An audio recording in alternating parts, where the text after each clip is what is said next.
Assalamualaikum warahmatullahi wabarakatuh. Alhamdulillahillazi arsala rasulahu bil huda wa dinil haq liyuzhirahu 'ala ad-din kullihi walau karihal musyrikun. Asyhadu an la ilaha illallah wahdahu la syarika lah wa asyhadu anna Muhammadan 'abduhu wa rasuluh. Allahumma salli wa sallim ala sayyidina Muhammad wa ala alihi wa sahbihi wa barik wa sallim amma ba'd.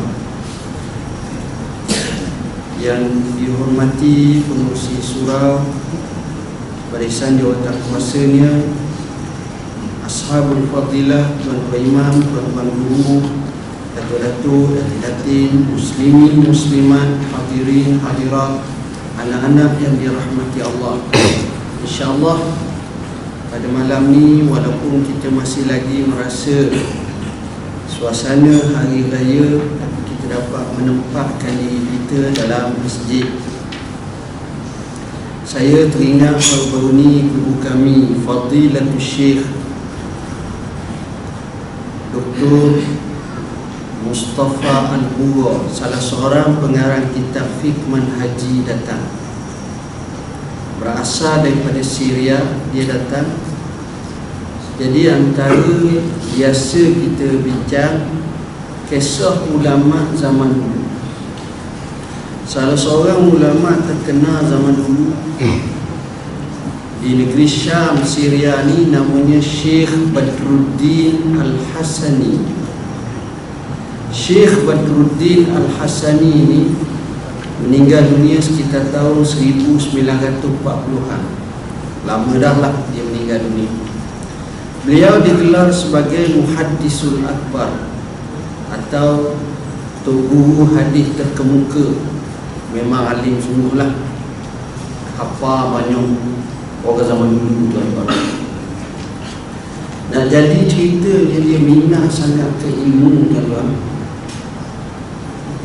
Dia sakit, anak murid dia mari nak belajar, dia mengangkut pergi ke anak murid dia dalam rumah lah. Bukan mana mengangkut pergi masjid, dia mengangkut dalam rumah tu nak pergi ajar hadis makan. Satu hari raya. Jadi bila hari raya, sifat mereka ni, anak-anak murid ni pergi rumah tu guru. Sampai rumah tu guru, tuan-tuan tahu jamu hari raya adalah style dia, makan, minum, lebih kurang setengah jam saja. Tok guru ni kata apa? Dah mana kitab? Kata dia, apa pasal tu? Kita baca. Maka anak-anak murid ni jawab, Tok guru, hari ni kan hari raya. Macam kita lah, hari ni raya. Biasa. Hari ni hari raya. Sekarang ni Tok Guru tanya dulu, takut anak murid tak prepare macam tu. Jadi bila dia sebut macam tu, Tok Guru ni jawab macam mana tuan-tuan? Dia kata, dah tadi kita makan minum tak raya lagi ke? Mafhum raya tu, kalau kita kalau puasa tu 2 bulan lah. Syawal dan Zulkaidah tu kadang-kadang dapat. Tapi apa yang nak gambarkan bahawa lombanya orang zaman dulu, hatta hari raya pun mereka belajar. Itulah hebatnya tuan-tuan. Hadirin hadirat yang dirahmati Allah, kita teruskan lagi hadis yang ke-11, mencari keredaan Allah. Daripada Abu Hurairah radhiyallahu anhu, Rasulullah sallallahu alaihi wasallam bersabda, "Inna Allah yarda lakum salasan wa yakrahu lakum salasan. فَيَرْضَى لَكُمْ أَنْ تَعْبُدُوهُ وَلَا تُشْرِكُوا بِهِ شَيْئًا وَأَنْ تَعْتَصِمُوا بِحَبْلِ اللَّهِ جَمِيعًا وَلَا تَفَرَّقُوا وَيَكْرَهُ لَكُمْ قِيلَ وَقَالَ وَكَثْرَةَ السُّؤَالِ وَإِضَاعَةَ الْمَالِ." Sesungguhnya Allah Ta'ala redha bagi kamu 3 perkara dan benci bagi kamu 3 perkara. Dia redha bagi kamu untuk beribadat kepadanya. Allah suka sangat kita ibadat. Dia redha.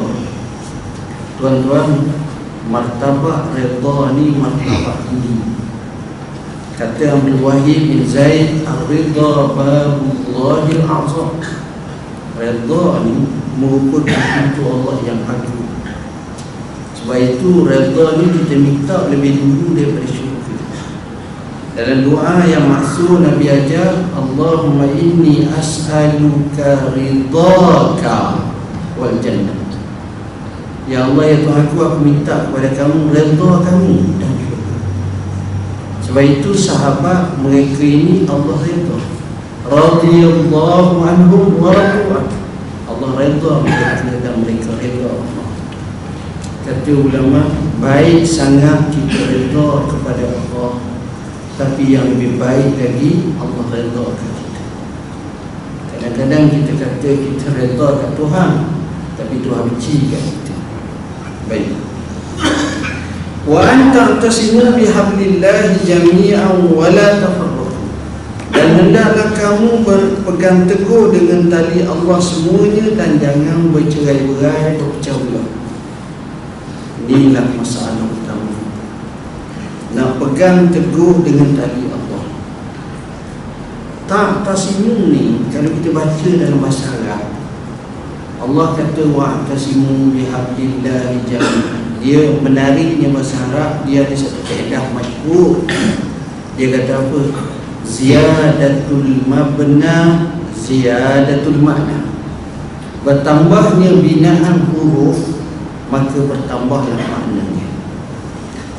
Kalau kita pegang ni bahasa Arab ni, kadang-kadang salah satunya makna action. Pegang sungguh. Macam mana kita pegang tali lembu nak korban, boleh ke main situ kena pula lembu jadi sapi keluar badan berjia? Tak boleh. Lembu itu mana. Tapi di situ Tuhan tak kata wasim, Tuhan kata ada pula wa'tasimu. Artinya tawazak ihtasama ya'tasimu ihtisab wa'tasim.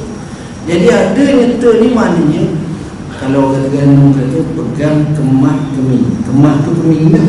Jadi keming tu kemah dah. Jadi maknanya pegang sungguh-sungguh. Jadi artinya pegang sungguh-sungguh. Ni masalah kita yang pegang dengan tali Allah. Cabaran. Jadi Allah suka kalau kita boleh pegang dengan tali Allah. Tali Allah yang berbeza tali Allah. Itu kinayah.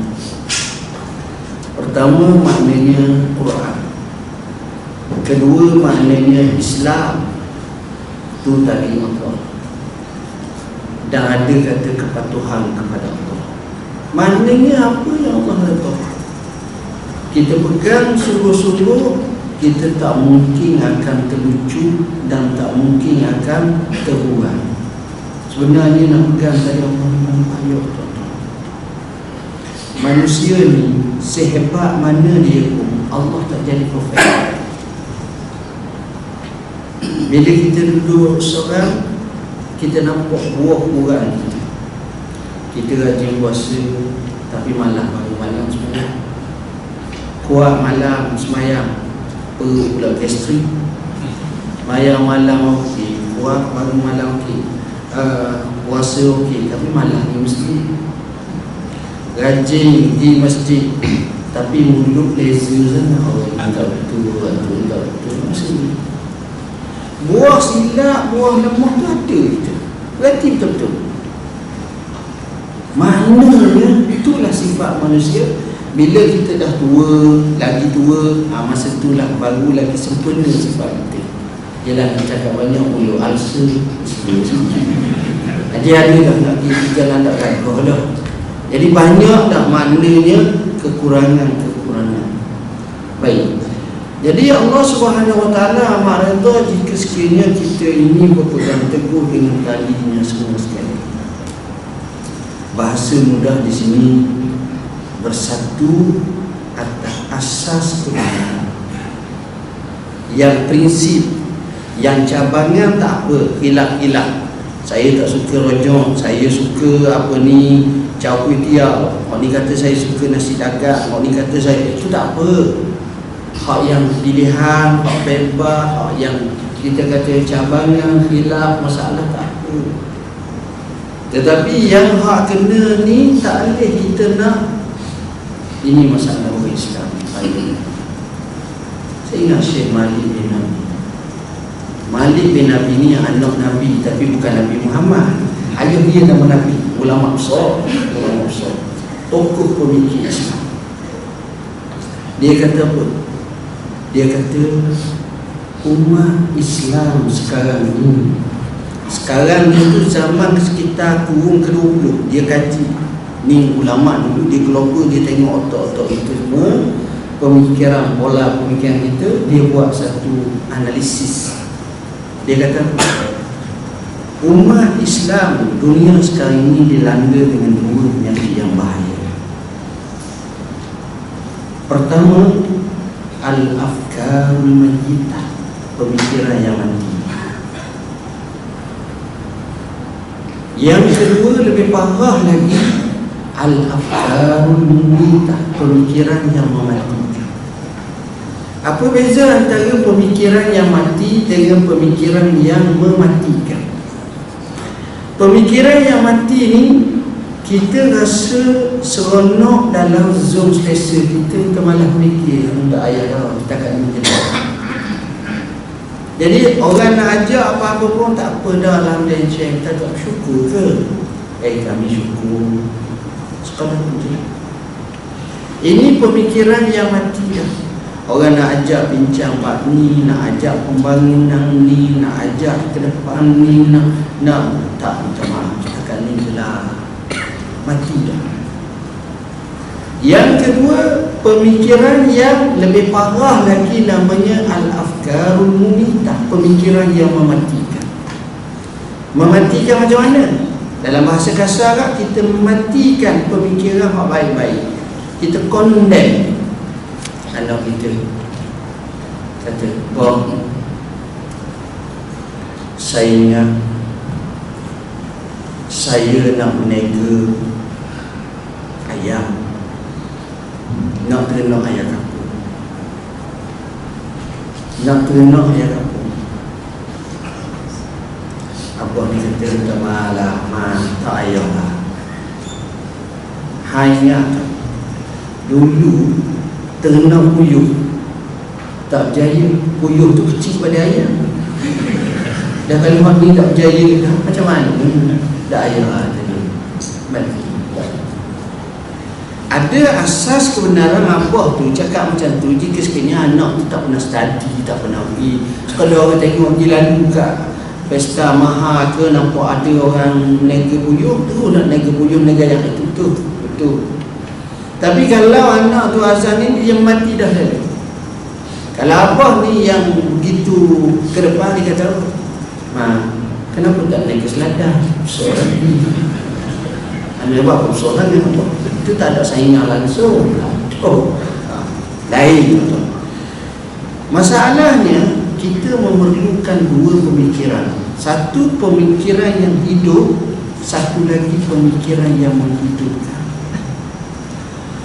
Pembangunan tamadun bangsa tak kala pemikiran-pemikiran pemimpin, orang-orang utama, ibu bapa mereka dalam masyarakat mereka ini sifatnya hidup dan menghidupkan. Yang ini kami tak ada. Jadi sebab itu kita jadi lemah dan lesu. Tuan-tuan tengok, dulu sampai sekarang cara sembelih lembu lambat. Seekor lembu setengah jam. Ni saya cakap kawan saya baru ini sama lah, kat mana-mana tuan-tuan pun lebih kurang kau. Contohnya lah, ada tak bagus sikitnya, tapi itu cara. Jadi nak berbuat ke lembu tu, kena kalau nampak macam liar, jadi tali tekuk dah anjing, jadi geli lembu tersebut. Nampak seekor lembu setengah jam tu muncul. Setengah jam tu baru boleh mata pisau ada atas leher tu, baru boleh sembelih. Setengah jam seekor. Kena 2 ekor berpeluh. Akhirnya jawapan tahun depan tak mahu dah, biarlah 10 ekor je. Tengok Kalau tuan-tuan tengok dalam satu YouTube, orang sekarang ni banyak duk main WhatsApp ni. Satu tempat sembelihan unta yang jumlahnya mungkin 50 ekor.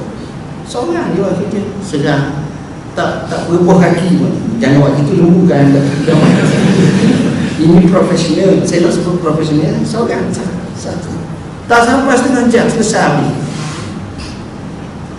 Dia seorang je. Kalau kita tengok gitu, Allah berat. Tengok. Jadi disitulah pentingnya kita kena fikir. Perkara yang paling besar sekali, seolah-olah Nabi faham. Nabi kata wala tafarraqu, jangan kamu berpecah. Dan peliknya perpecahan ni baik. Kita sekarang ni berada dalam satu konflik dalaman yang cukup hebat. Kita ni, saya tak cakap dalam watak Malaysia, saya cakap dalam konteks negara Islam sejagat umat. Jumlah mereka berapa tuan-tuan? 1.5 bilion. Saya ingat kalau orang tidak daftar tak ada Kenalan mungkin nak 2 bilion pun. Daripada jumlah penduduk dunia hampir 7 bilion, bermakna 2/7, bermakna 1/3,5. Seolah-olah 3,5 orang bukan Islam, seorang orang Islam. Itu ibarat. Jumlah ni cukup ramai.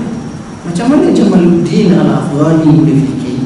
Bila mana dia datang ke bumi India, dia cakap kepada umat Islam India, wahai umat Islam India, dengan jumlah kamu yang ramai ini, jika sekiranya Allah jadikan kamu cukup atas lafaz nama Islam, kamu berenang daripada benua India ini menuju ke pulau England. Masa itu Inggeris jajah India atas nama Islam. Dengan jumlah kamu yang ramai, kamu duduk darat je, maknanya mendarat di atas bumi England ni.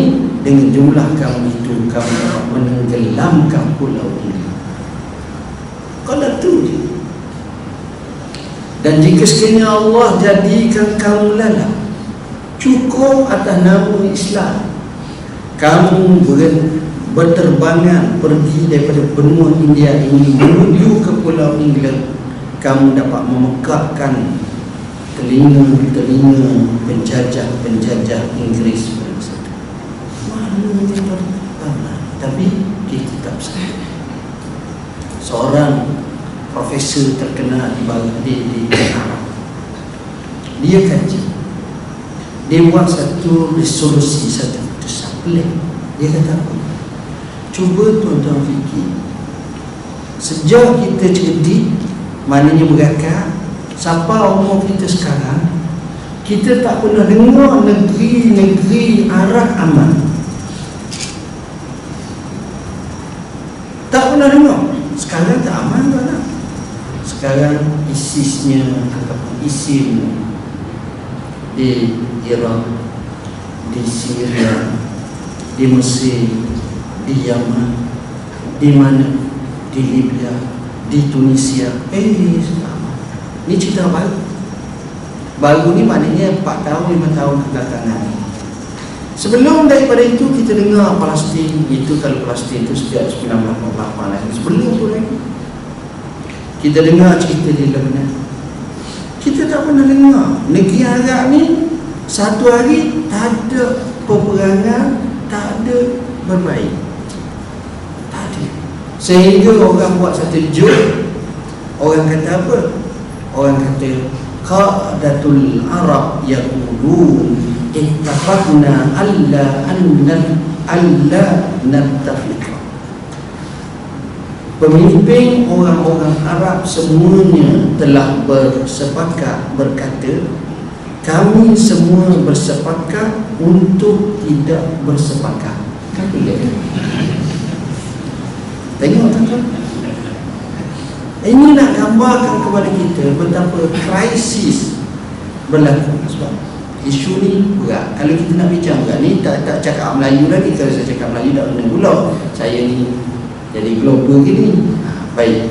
Jadi Inilah yang jadi masalah. Orang ni begini, orang ni begini, orang ni begini. Banyaklah kenyataan-kenyataan kalau kita tengok Sunni kena selesai. Tapi sayang kita payah. Sebab kita tak tahu cara menguruskan khilaf.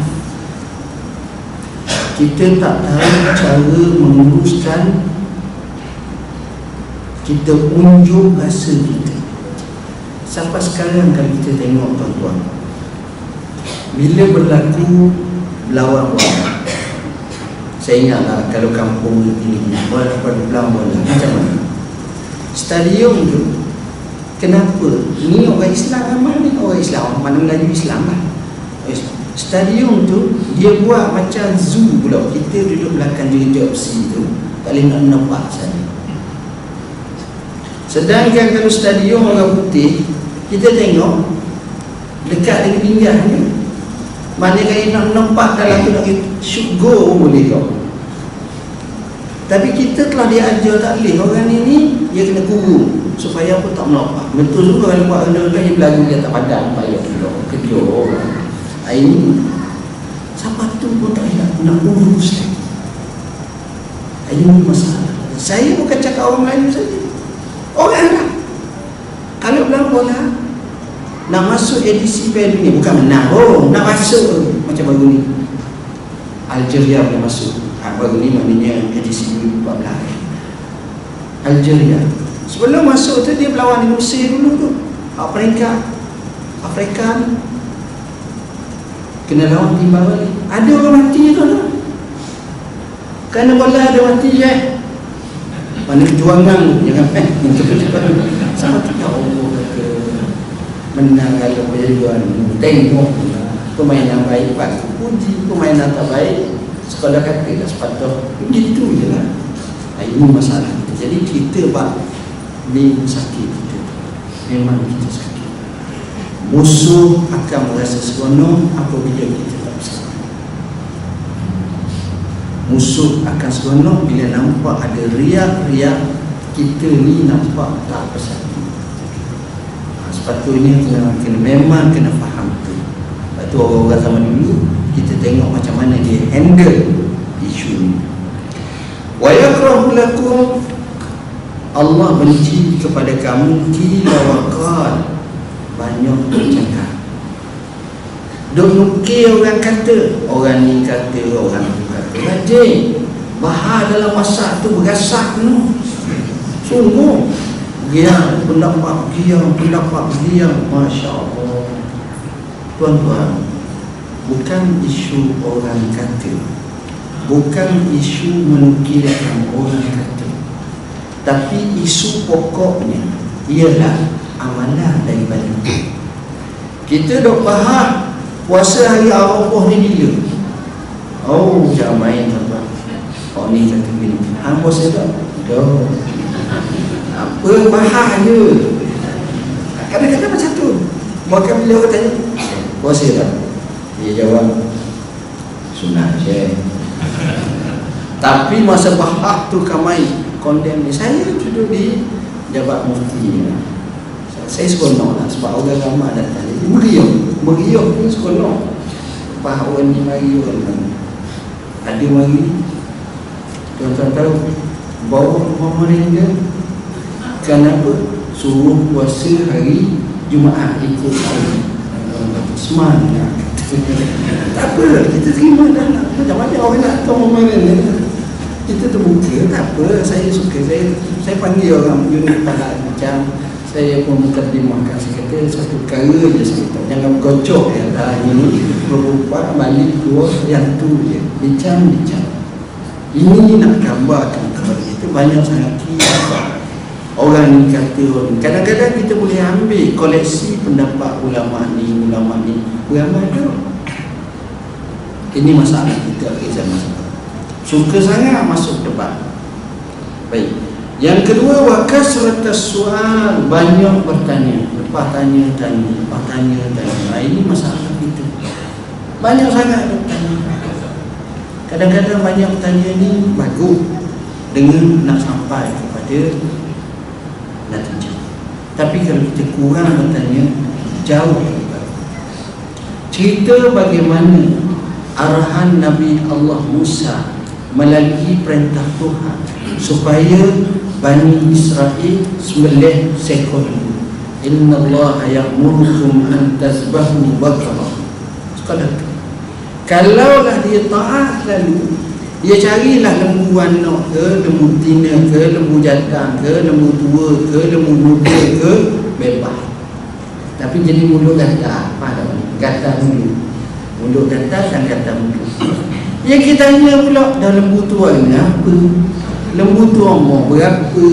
Lembu tu jadi banyak. Allah lamma syaddadu syaddadallahu alaihi. Bila mana mereka duk nak tanya itu, Allah jawab. Akhirnya harga lembu tu hak sepatutnya kalau dia sembelih pada awal amat murah, dia diterima mahal. Sebab apa? Nak dawabit, nak sifat seperti yang disebut tu letih sikit. Wujud dia satu insya-Allah.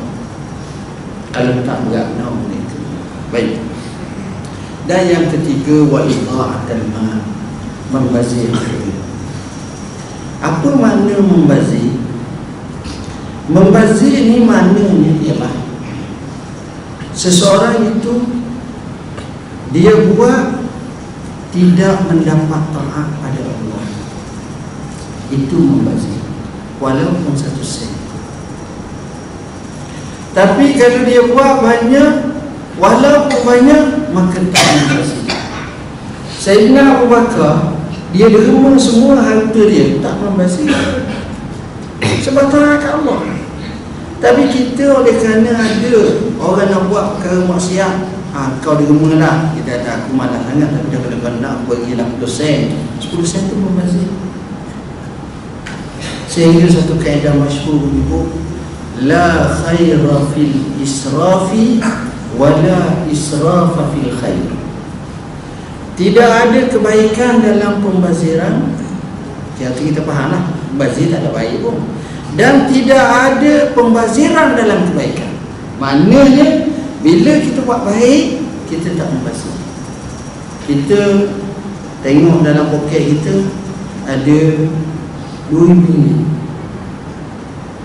Kita ambil lembu sebahagiannya. Tok Imam susah hati, tak cukup 3 bahagian dia tadi. 3 bahagian. Ni siapa dia nak tolong ni? Dia kata dah saya ada, dah 300, tak apalah, saya ambillah 3 bahagian. Itu tak bazir tu dah. Jadi seolah-olah kita sampai 4 bahagian no. Berbahagian-bahagian bagi kita, tak apa. Sebab bila ibadat, bila taat, bila pahala, tidak ada membazir. Artinya kalau kita masuk masjid, kita bagi RM10, Syekh bazir, Syekh kata bagi 5%, tak membazir. Hadirin hadirat muslimin muslimat yang dirahmati Allah. Yang kedua belah kelebihan bekerja. Daripada Abu Hurairah radhiyallahu anhu katanya Rasulullah bersabda, man talabad dunya halalan istinfafan anil mas'alati wa sa'yan ala ahlihi wa ta'attufan ala jarihi ba'athahu Allahu yawmal qiyamati wa wajhuhu kal qamari lailatal badr. Wa man talabad dunya halalan mukasiran mufakhiran muraiyan laqiyallaha ta'ala yawmal qiyamah wa huwa alaihi ghadban. Siapa yang mencari dunia yang halal untuk menjauhkan diri dari meminta-minta dan berusaha untuk keluarganya dan untuk berbuat baik dengan tetangganya, akan dibangkitkan Allah pada hari kiamat dengan mukanya bagaikan bulan purnama. Tengok, ini maknanya penting kita membetulkan niat. Bermula daripada kita, sehingga kita perturunkan kepada anak-anak kita. Awak ni kerja kenapa? Saya kerja ni sebab nak berkata usaha. Saya kerja ni sebab saya nak dapat duit banyak. Saya kerja ni sebab saya nak giam-giam. Okey. Nawaitu inilah yang akan menunjukkan pahala yang kita akan dapat. Kita nak kerja besar, insya-Allah kita dapat kerja besar. Kita nak rumah besar, kita akan dapat rumah besar. Tak salah. Tak salah ni bukan tak. Tapi apabila kita buat kerja ni, kita tengok yang pertama sekali, bila kita cari dunia, kita kerja nak supaya kita tak payah minta.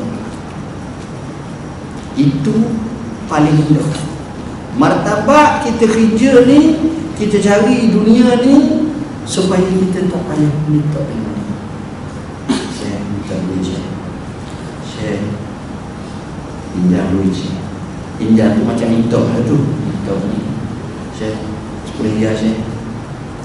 Kalau orang terbiasa macam tu, orang yang di sekeliling ni jadi susah hati. Susah hati sekali-sekali tu tak apalah, memang rumah dia baru terbakar, habis tak ada benda, soal lain. Ini ni memang jadi tabiat happy. Ini pandai. Jadi asas utamanya paling bawah sekali, kita kerja ni, air muka kita ni kita dapat jaga, kita tak payah minta dengan orang. Kita tak payah minta dengan orang. Sebab bila kita tak minta dengan orang, Allah menghilangkan kita. Jadi orang tengok itu tu tolak tak lebah tu dia. Walaupun tengok hakikatnya berat, no, tapi jadi tak minta. Ada almarhum Syekh Abdul Hamid Kish cerita di Mesir, cerita lama. Masa itu sistem beraja. Jadi seorang raja bernama Khidim, Ismail Khidim. Dia pergi berjalan sampai ke bandar Tahirah tu, dia ada satu istana besar namanya Qasr Abidi. Sampai kat satu masjid, dia masuk. Orang ramai bangun semua, hormat kat dia. Dalam ramai yang duk pergi bekerja menuju kat dia, dia tengok ada seorang lelaki tua yang pakaian ni compang-camping. Tengok dia paling selain pada. Jadi Al-Malik ini merasa kurang selesa. Dia bisik dengan orang sebelah dia, kau pastikan petang orang ni bawa ke istana. Waktu petang, dibawa lelaki ini pergi ke istana. Lalu dijamu dengan jamuan makanan yang banyak, mewah, dengan roti, dengan daging yang makan. Kata raja ini, makan. Kata dia, tak, hang ni kena makan, awak kena makan. Kenapa? Kerana sebab awak lapar, inilah menyebabkan nak bangun hormat kat aku lagi. Siapa nak tu? Siapa tak gerak sangat nak bangun kerana nak hormat aku, kerana lapar sangat ni, makan. Kawan kata tak. Dalam pakaian yang compang-camping dia pula. Akhirnya ditekan dengan nada amarah yang cukup tinggi oleh Raja Mesir ini. Dia kata apa? Wahai Raja Mesir, saya nak makan macam mana? Depan saya ini darah. Maka raja ni kata, hang buta ke? Ini makanan, ini roti, ini daging, mana darahnya? Dia ambil makanan itu, dia kepal. Tiba-tiba dengan izin Tuhan keluar daripada celah-celah jari darah yang benar. Jatuh. Dan dia kata, wahai raja, duit haram adalah haram. Darah seolah-olah awak telah memeras harta manusia. Tak betul macam itu. Sampai terkejut raja tersebut dan bertaubat kepada Allah Rabbul Alamin. Tengok. Jadi orang yang macam ni, dia tak apalah, dia tak kerja sebab dia tahan, tak boleh makan banyak. Kita ni yang nak makan, nak minum, nak pergi nasi arak sekali-sekali. Jadi tiba-tiba tak mahu kerja, tak mahu cari ni, dia minta orang. Ini tak betul. Lebih parah daripada itu, nanti kita akan bincang bagaimana orang yang amat suka meminta. Ini martabat paling rendah. Kita kerja ni tujuannya jangan kita minta orang. Baik tu orang zaman dulu, bila dia miskin pun anak dia nak minta dengan orang, dia tahu, dia akan pukul anak dia. Jangan malu. Bukan dia pukul, pak saudara pun pukul. Pada kata, hanya aku tak ada ke? Zaman sekarang pak saudara suruh sama. Share pun kita kongsi lah. Share. Wasa'yan ala ahli. Yang kedua, martabat kedua, dia kerja ni, yang ini bukan untuk dia sahaja dah, tapi untuk beri makan pada keluarga dia, bawa tanggungan dia. Ini penting. Ini orang penting. Maknanya orang ni orang panggil apa? Kebertanggungjawab. Orang macam ni tak ramai, tapi ada banyak jugalah. Baik, bagus orang macam ni. Dia kerja, dia ada satu matlamat, anak dia, isteri dia, keluarga dia tak payah minta sebab bernaung itu. Wa ta'attufan ala jarihi. Ini dia melampaui, bukan untuk dia dan bukan untuk keluarga dia.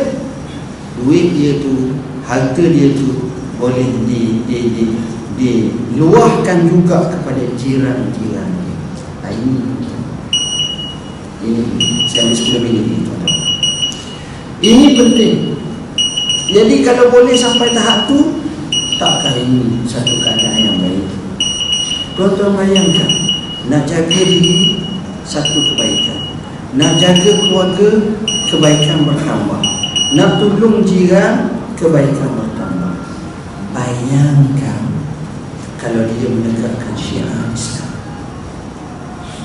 Api ataupun elektrik, surau dia bayar, bil air dia bayar, surau buat jamuan dia bayar, anak-anak yatim dia bayar, dia tolong. Berapa banyak dia dapat pahala? Orang yang paling baik di muka bumi adalah orang lain banyak dapat manfaat daripada dia. Khairun nas anfa'uhum linnas. Sebaik-baik manusia di mana orang lain bermanfaat. Minta bila kita datang orang kata nyampah dia. Susah. Jadi bukan membebankan orang ramai duk cerita hal masalah dia, tapi tak, dia boleh tolong. Kadang-kadang bukan mana mesti bagi benda, bagi buat fikiran, bagi cara, bagi pola kehidupan macam mana, satu-satu macam-macam.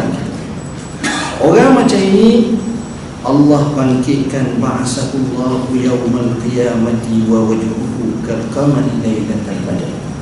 Allah bangkit pada hari kiamat dalam keadaan mukanya berseri-seri seperti bulan purnama. Tengok, maknanya bersinar. Maknanya dalam kehebatan orang ramai dia hebat, dicelak-celak kehebatan orang lain di hari akhirat. Sebaliknya, wa man talaba dunya halalan mukasiran mufakhiran muraiyan laqiyallaha ta'ala yaumal qiyamah wa huwa alaihi ghadban.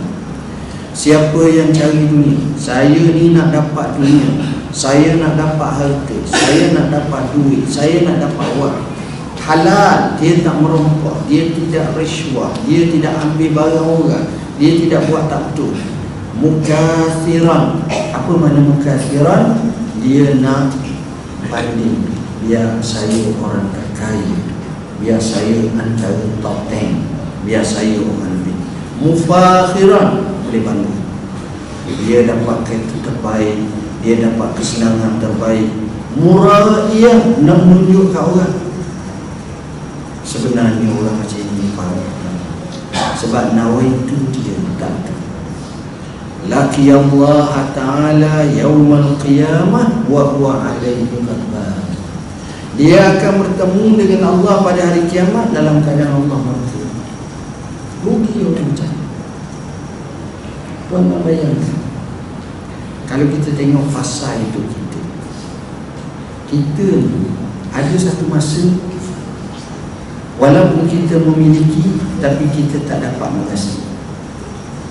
Masa kita kecil, buah durian 6 biji barang-barang ni. Tapi bila kita tua ni, seulah dunia pun tak boleh. Mazhab baru jumpa. Ni kata pantang, kolesterol lah, dengan darah tinggi lah, dengan macam-macam tengok. Masa dulu kita ingat, sebab itu orang Arab dulu dia kata laita syababa yahudu wada, alangkah baik masa muda kembali semua. Tak ada apa dah. Tengok Allah siapa mata kita. Sehingga mereka kata apa, bila kita ni mata sudah kabur, kulit sudah telur, gigi sudah gugur, apa lagi? Dalam keadaan itu panggilan pintu kubur sudah berdiri. Tak ada. Jadi sebab itu apa ada kelebihan? Kita dapat diam-diam, jadi tak. Ya memanglah kita dapat, kita rasa boleh banyak, kita dapat, boleh berbangga, boleh ni. Tapi kalau Tuhan ambil sekali mata dia, akhaznahum baghtatan fa izahum mublisun. Kami akan tarik mereka dalam keadaan terkejut, dalam keadaan mengejut, dalam keadaan mereka ini tercengang-cengang. Seorang khalifah zaman Abbasiyah hebat. Khalifah ni yang pertama dia gagah, yang kedua dia kaya, yang ketiga dia muda. Kata orang cukup 4 tampang lah. Tak ada yang tak ada, melainkan dunia ada yang punya. Khalifah hebat.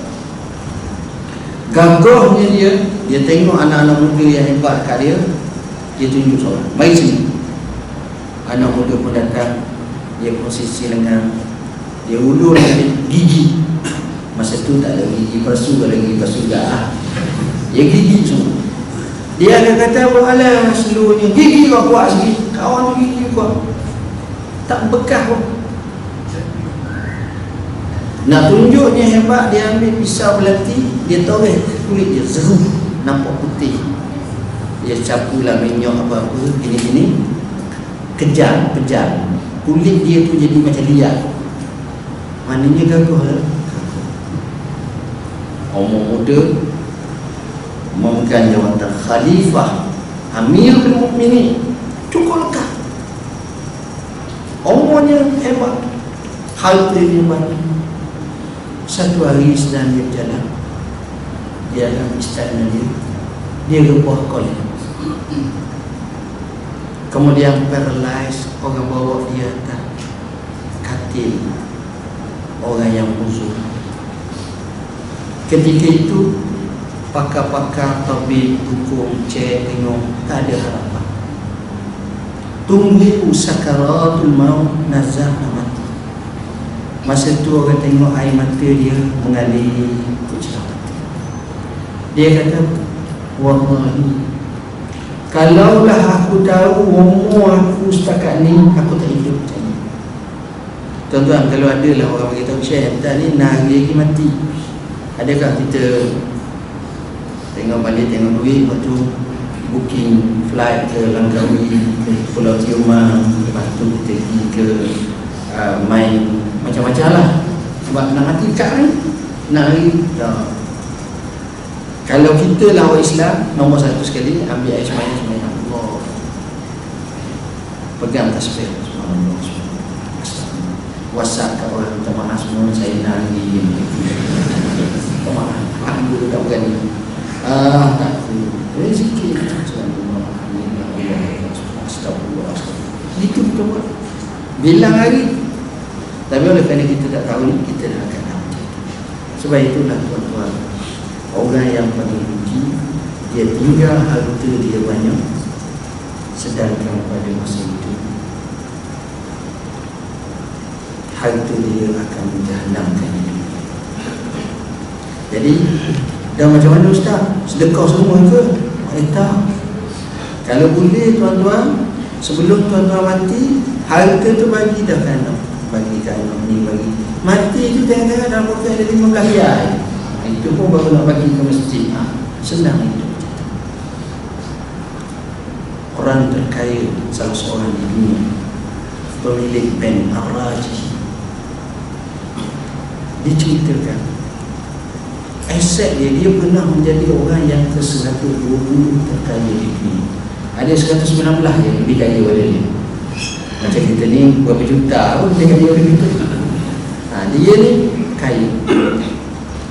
Satu ketika tuan-tuan tahu, dia panggil anak-anak dia, dia bagi tahu anak dia ni bagi 10%, 10%.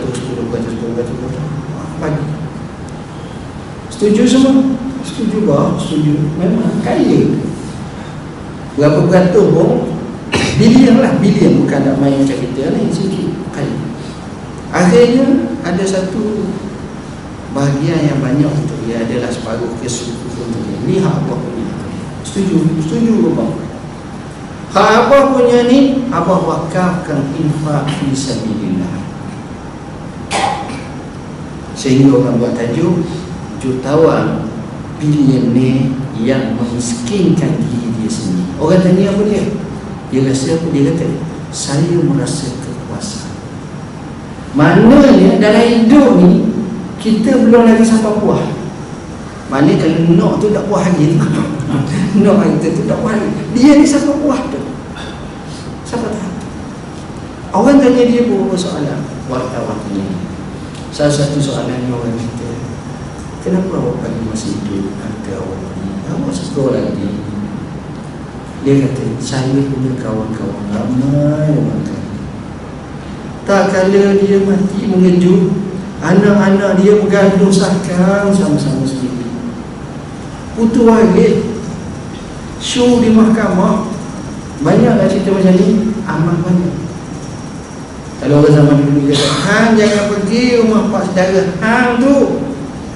Dia telah ambil tanah, dia tak bagi langsung kepada mak, kepada abang. Jadi ambil tanah tu bukan luas sangat, sekakang ke kakang luas maknanya. Tapi itu bahasa yang nak gambarkan betapa masalah. Jadi itulah dalam hidup, carilah harta sebanyak mungkin. Kaya betul-betul, biar kaya betul-betul, tapi itu jambatan akhirat. Kita boleh infak fi sabilillah, kita boleh derma, kita boleh sedekah, kita boleh tolong orang. Ramai-ramai. Tuanku Nazrin baru-baru ni minggu lepas menyebut dalam satu ceramah kuliah perdana dia sebut macam mana pendapatan 80% rakyat kita pendapatan kurang daripada 5,000 sebulan, 40% kurang daripada 10,000 sebulan.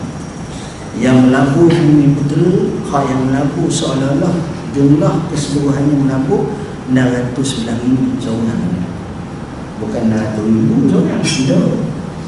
Maknanya tahap tu lemah. Sebab itu penting ramai orang Islam biar kaya. Biar kaya, kalau boleh 50 orang setahun, jutawan, bilioner orang Islam. Dia boleh infak, dia bayar zakat, dia wakaf, dia tolong umat Islam. Kita buat secara yang lebih profesional, lebih orang panggil mesra kepada golongan-golongan marahim kesusahan ni. Kalau macam itu bagus. Tapi kalau kita nak bangga dengan diri kita sendiri, cakap tu je lah akhirat itu. Apa orang kata anha hatta surtimul makhluk, yang melalaikan kamu kerana hidup sibuk banyak-banyak sampai kamu ziarah kubur. Bahasa tu kalau orang faham, banyak tafsir. Salah satu tafsiran macam mana kita ni kalau buat dunia kadang-kadang lupa, sampai kubur pun kita lupa. Macam mana contoh? Contoh paling mudah, kawan kita hak rapat mati, Allah sedih berair mati kita, nangis. Hatta dia pas kubur, Tok Imam baca talqin kita dengar ni, sedih. Tengah-tengah talqin pegang handset kita, tengok dalam handset kita, tanda projek anda telah dapat 18 million ke atau 1 B ke dapat. Masa tu nampak, woi, orang kata kerja apa ni? Alhamdulillah, kawan mati dah lain. Dia terlupa lalu dah. Itu kadang-kadang bukan orang lain lah, kadang-kadang sebab apabila kita lupa hakikat, semoga sedikit pencerahan ini menyebabkan kita yang akan akhirat kita. Aku mengucapkan hadza wa astaghfirullahaladzim wa lakum. Bismillahirrahmanirrahim. Allahumma fakirna fiddin tabi rahmatan min Wassalamualaikum. Saya ada buku baru yang pertama solat istikharah.